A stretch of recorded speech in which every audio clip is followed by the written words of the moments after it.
Miami Vice! They were the best-dressed cops on television. Who do you think you are to ask us to beg for your help? Let's nail this pig. Detectives Sonny Crockett and Ricardo Tubbs were just as sexy and hip as their Gold Coast backdrop. No police precinct has ever looked this good. Score strictly not his style.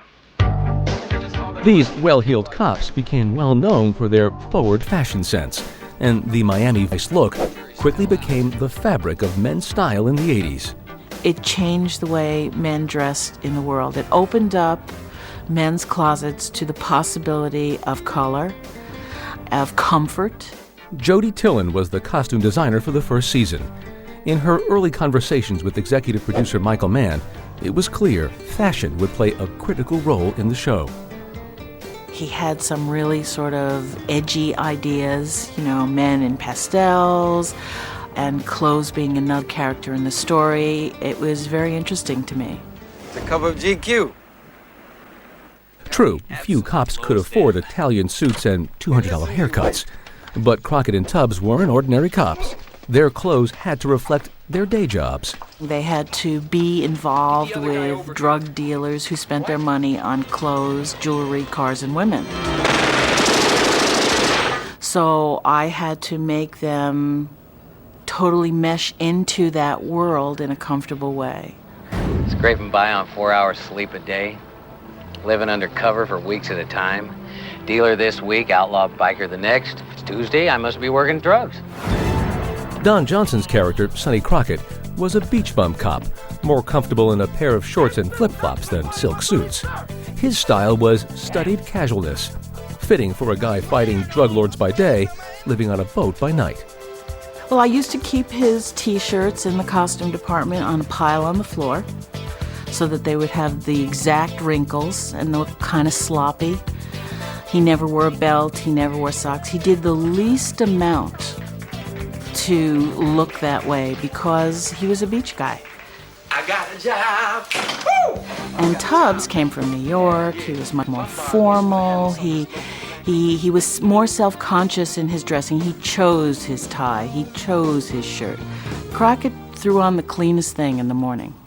I don't know how this is going to work, Tubbs.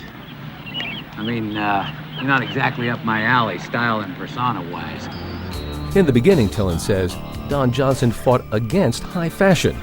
He wanted more denim and less linen for his character, more like a cowboy and less like an Easter egg. At first, Don was not comfortable with pastels. He had a different feeling about what he wanted to do with the character. He wanted to wear V-neck sweaters and jeans and cowboy boots. But he came around to the unconstructed blazers after spending a few days in Miami, where the humidity and heat don't mix with leather and Levi's. After that, Sonny Crockett seemed to have a white linen jacket for every case. You cheating again, Zito?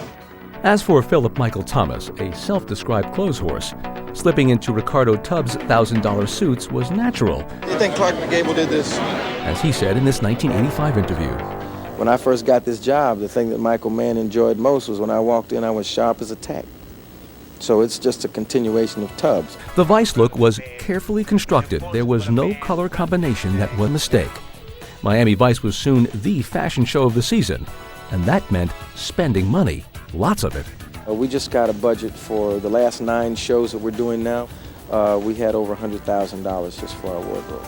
Michael said that I was sort of covered, that I could do what it took to get the style and look that he wanted. And he really ran defense because this kind of money on clothes had really never been spent on television.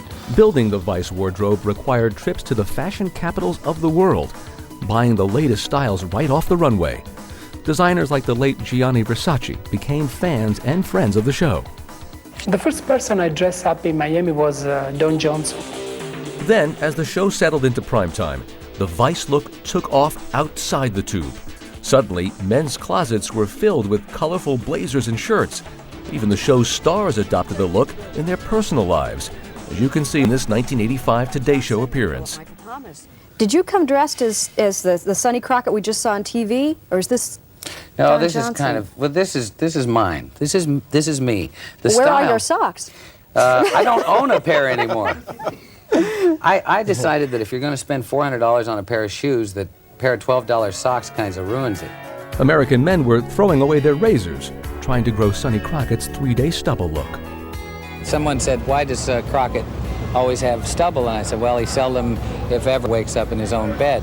So therefore he doesn't have his shaver and things like that. 3-day stubble, no belts, no socks.